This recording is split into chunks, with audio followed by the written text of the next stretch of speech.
une période où s'ouvre l'enthousiasme, l'espoir et la force que les centristes peuvent avoir lorsqu'ils envisagent l'avenir. Et ce, je veux vous le dire, pas seulement au Nouveau Centre, pas seulement dans notre famille politique, mais à travers toutes les sensibilités centristes, même celles qui ne seront pas nécessairement dans notre confédération. Je pense à un certain nombre de nos amis qui, au modèle, finissent par trouver qu'ils s'enferment dans une impasse. Nous leur tendrons évidemment la main parce que, en quelques semaines, tout simplement parce que nous nous sommes parlé, parce que nous avons redécouvert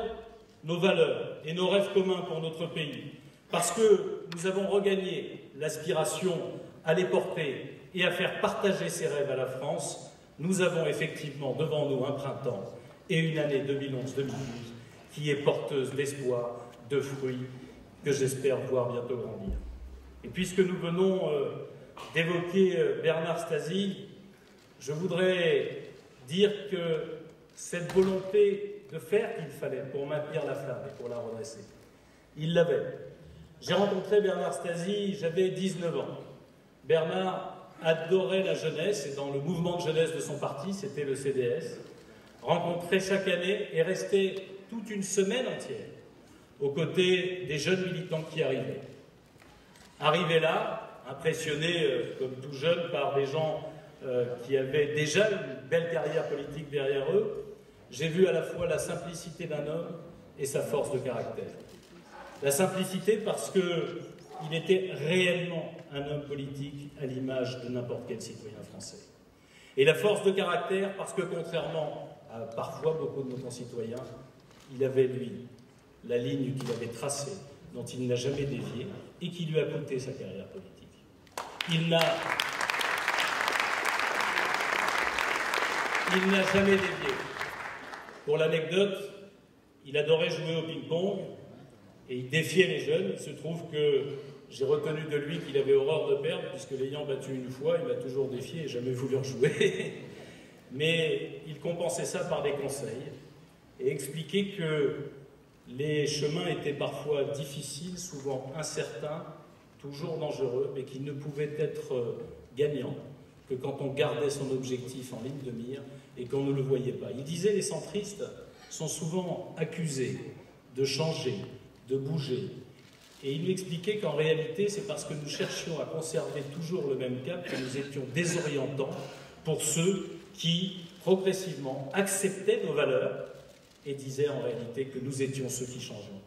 Il était pour notre famille politique, et il le restera, un point de repère, quelqu'un vers qui se tourner lorsqu'on peut douter.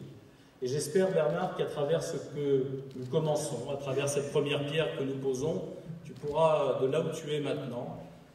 être fier de celles et ceux qui ont essayé, jeunes et moins jeunes,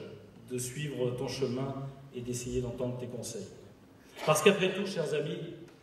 même si on nous dit le contraire depuis le mois de décembre et le soi-disant changement de l'extrême droite, après tout, depuis 50 ans, la seule solution politique que les Français n'ont pas essayée, ce ne sont pas les extrêmes. Après tout, depuis 30 ans d'alternance régulière et de coups de balancier de droite à gauche, la seule solution politique que les Français n'ont pas essayée, ce ne sont pas les extrêmes, c'est le centre. Et si nous avions la force, nous rassembler, nous réunir, si nous avions la force demain, non pas simplement pour le plaisir, au demeurant réel, de nous retrouver, mais de ne plus jouer en quatrième division, d'affirmer notre volonté non seulement d'être en première division, notre capacité à y jouer et notre vocation à figurer parmi les premières places, je suis sûr que la France serait moins terre espérée qu'elle ne l'est ces dernières semaines. Je suis sûr d'ailleurs que vous avez mesuré autour de vous, à travers les évocations, entre guillemets, dans la presse de nos efforts pour nous réunir, pour nous rassembler, vous avez mesuré autour de vous que des gens commençaient à s'interroger. Ces gens qui sont allés à la pêche, trop souvent ces derniers temps lors des élections, se disent, si nous avions enfin quelqu'un qui nous parle de nous, si nous avions enfin une force politique qui nous parle sans excès, et qui évite de monter les Français les uns contre les autres, ou de nous proposer des recettes qui ont 30 ans maintenant d'âge, le 10 mai prochain en tout cas, nous pourrions y adhérer. Après 4 ans de réforme, menées tambour battant, certaines positives, je ne veux pas participer pour ce qui me concerne à cette mode, ou hyper louangeuse, où tout serait parfait, ou absolument catastrophique, où tout ce qui a été fait serait dramatiquement nul. Je veux penser par exemple à la réforme des universités ou des retraites, mais puisque nous sommes entre nous, pensons aussi à la réforme des armées qui a été conduite par Hervé Morin et dont nous n'avons pas à rougir puisqu'elle a modernisé notre appareil de défense. Pensons aussi au Grenelle de l'environnement qui a permis à notre pays de faire une révolution écologique que personne d'autre n'a fait avant nous, grâce à Jean-Louis Borloo notamment. Et accessoirement, quand j'entends les écologistes critiquer son bilan, je recherche encore ce qu'a pu faire Mme Voynet pour mériter si peu de considération de leur part. Les Français aspirent donc, après ces 4 années de changement tambour battant, à un quinquennat différent. Je pense qu'ils aspirent, de 2012 à 2017, à une France qui sait qu'elle devra faire des efforts pour sortir de cette crise, mais qu'ils aspirent à un pays où ces efforts seraient enfin équitablement répartis. Ils veulent qu'on leur explique quel en est le sens, et ils veulent être sûrs qu'ils ne portent pas plus que le poids dont ils ont la charge eux-mêmes. Ils veulent savoir que ça a du sens, parce que dans un pays qui s'est couvert, mon cher Charles Amédée, de tombereaux de dettes depuis maintenant 30 années, eh bien, le but est quand même de ne pas transférer à nos enfants notre propre incurie, mais ils veulent savoir que le voisin d'à côté, qui a plus de chance qu'eux dans la vie, n'est pas épargné ou dispensé de ses efforts, alors même qu'eux-mêmes y seraient soumis. Ils veulent en réalité une France juste, qui récompense et qui libère les énergies, qui donne à ceux qui font avancer, mais une France juste, qui prend soin de ceux qui ont du mal à suivre le rythme des autres, et ont besoin de temps, et parfois d'aide, pour le rattraper. Une France juste où une révolution fiscale est nécessaire pour que ceux qui gagnent le moins ne soient pas plus imposés que ceux qui sont plus aisés qu'eux. Et je crois profondément, et si Jean Dionys n'est pas là aujourd'hui, il nous le dit régulièrement lors de nos réunions du groupe parlementaire à l'Assemblée nationale, je crois profondément que remettre au cœur du projet républicain, ce beau mot de républicain, cette exigence de la Révolution française, qui veut que chacun contribue à la vie de la nation, en proportion de ses moyens, c'est remettre la République à l'endroit, c'est redonner du sens à la vie collective, c'est briser cet individualisme et cette spirale qui fait que tout est mesuré et noyé à l'aune de l'argent. Une France fraternelle et tolérante, qui, et on n'en a pas donné l'impression ces derniers mois, qui sait accueillir et intégrer ses nouveaux membres en leur faisant partager et respecter ses valeurs tout à la fois. Une France qui refuse la ghettoisation d'une partie de sa population, et nous avons contribué, Jean-Louis, Valérie et d'autres, par le passé, à faire en sorte que cette France puisse se transformer, cette France des 8 millions de laissés pour compte dans les quartiers dits en difficulté, alors que ce ne sont que les quartiers où on a concentré tous les gens qui ont des difficultés.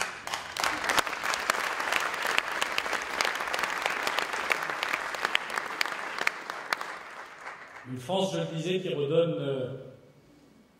du sens à la vie collective, et nous, militants politiques, mesurons combien parfois c'est difficile de le faire partager, mais une France aussi qui retrouve son ambition, une ambition dans le monde, et notamment en redevenant un moteur d'une Europe plus fédérée, cette Europe fédérale que nous portons dans nos gènes et que nous avons parfois oublié de défendre, et qui, je crois, devra faire partie des têtes de chapitre de notre projet et de nos combats communs. Une France juste, c'est le moyen d'une France forte et ambitieuse. Une France forte qui cesse de se plaindre, de toujours subir ce qui vient de l'extérieur. Car, mes chers amis, ce qui va le plus mal en France ne nous vient pas de l'extérieur. On nous explique toujours que la mondialisation, que les États-Unis, que la Chine, la Russie, l'Inde, que sais-je encore, sont ceux qui sont la source de tous nos problèmes et que nous devons nous adapter à ces problèmes. Mais si nous y réfléchissons ensemble, l'éducation,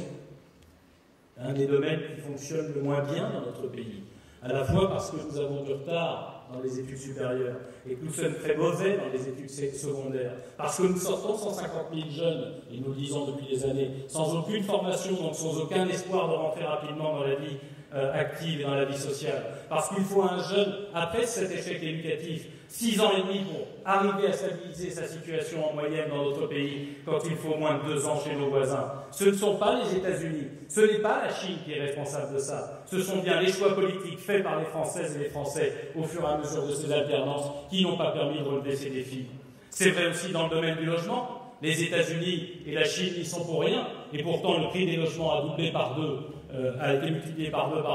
au cours de ces dernières années, laissant évidemment les salariés dans une grande difficulté, puisque les salaires n'ont pas pu suivre. Si la justice ne fonctionne pas, ce n'est pas de la faute de la Chine, ce n'est pas de la faute des États-Unis, de la Russie ou de l'Inde. C'est bien parce que la France, depuis si longtemps, met 2,5 fois de moyens en magistrats, en éducateurs, et aussi en systèmes carcéraux ou alternatifs que les autres pays pour arriver à traiter les problèmes de délinquance. Non, la dette nationale ne nous a pas été léguée par les États-Unis ou par la Chine. La dette nationale est creusée par 30 ans d'irresponsabilité budgétaire que nous avons toujours combattue. Et Charles de Courson, Philippe de Vigier, parmi les premiers au groupe à l'Assemblée nationale, mais également au Sénat, nous avons combattu cela. Et dès la réforme constitutionnelle, nous avons essayé de porter ce principe qui voulait que la France ne dépense pas plus en fonctionnement que ce qu'elle produisait. On nous disait que c'était impossible. 3 ans après, miracle des miracles, c'est devenu nécessaire et indispensable, et on nous invite à aller à Versailles pour cela. Eh bien, tant mieux, chers amis. Dans le même temps, on remet en cause un bouclier fiscal que nous avions contesté parce qu'il était un principe d'iniquité. Eh bien, ne boudons pas notre plaisir, chers amis, d'avoir eu raison trop tôt. Mais disons aussi aux Français que finalement, à force d'avoir toujours raison trop tôt, il est bien dommage que nous n'ayons pas les responsabilités pour éviter à la France de prendre le retard.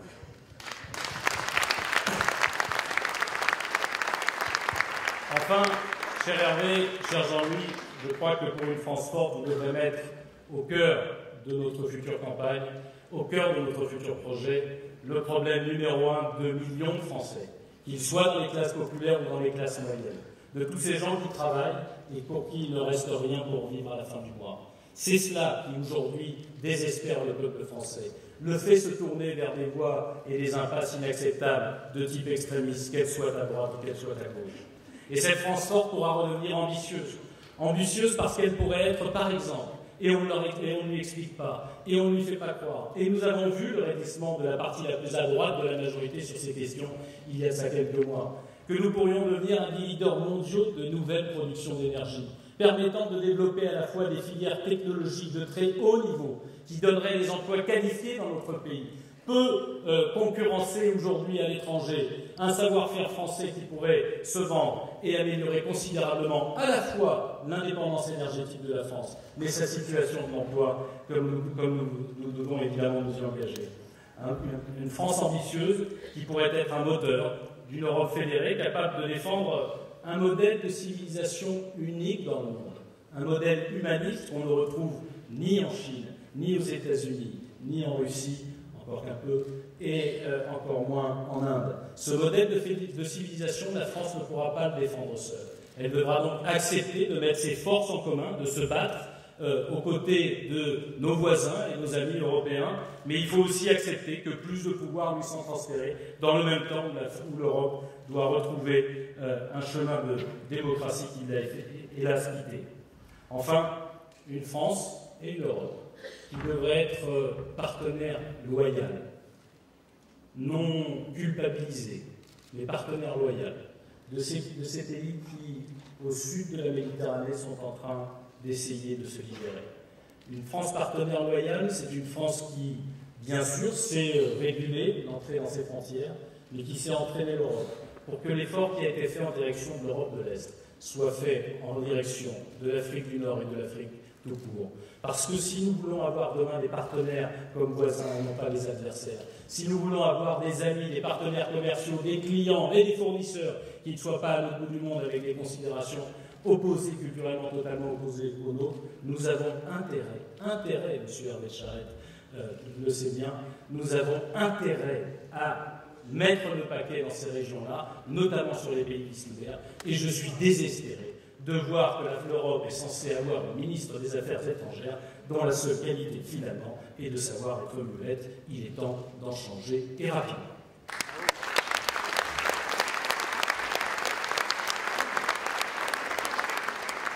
Je terminerai cet essai de vous transmettre à la fois le plaisir d'être là et la ligne, la perspective, la capacité que cela nous offre, bien sûr à nos centristes, mais d'abord à notre pays. En vous racontant une anecdote que j'ai vécue au mois de septembre dernier. Invité par la SNCF à aller à Shanghai pour l'exposition Internet universelle, je n'étais jamais allé en Chine de ma vie. J'ai été frappé par un peuple qui parfois ici fait peur, ce qui est idiot, par un peuple qui, du balayeur de Shanghai au maire de Shanghai, a envie de bousculer le monde, a envie de progresser, a envie de conquérir, a envie en réalité, ensemble, tous ensemble, et Dieu sait s'ils sont nombreux, 18 millions à Shanghai, de faire avancer leur pays, leur nation, leur collectivité. Quelques heures après avoir repris l'avion, atterrissant à Roissy, j'ai retrouvé ma France, notre France, où tout le monde ne cherche qu'à se protéger, où tout le monde ne cherche qu'à avancer tout seul, et où tout le monde a peur de tout ce qui l'entoure, qu'il s'agisse d'économie, du voisin ou de pays étrangers. Quelle est cette France, nous qui sommes ici, pas très loin de là où a commencé la Révolution française? Quelle est cette France frileuse, cette France peureuse, cette France qui est fière de son passé et qui aujourd'hui ne sait pas comment écrire un avenir à la hauteur de nos anciens? Cette France, si elle retrouvait ce que je trouvais dans les yeux de ce balayeur chinois, cette France, si elle retrouvait sa fierté, si elle retrouvait justement, parce qu'elle serait juste, une ambition, une force pour à nouveau se parler à elle-même et parler au monde, cette France serait une France centriste, construisant-la ensemble.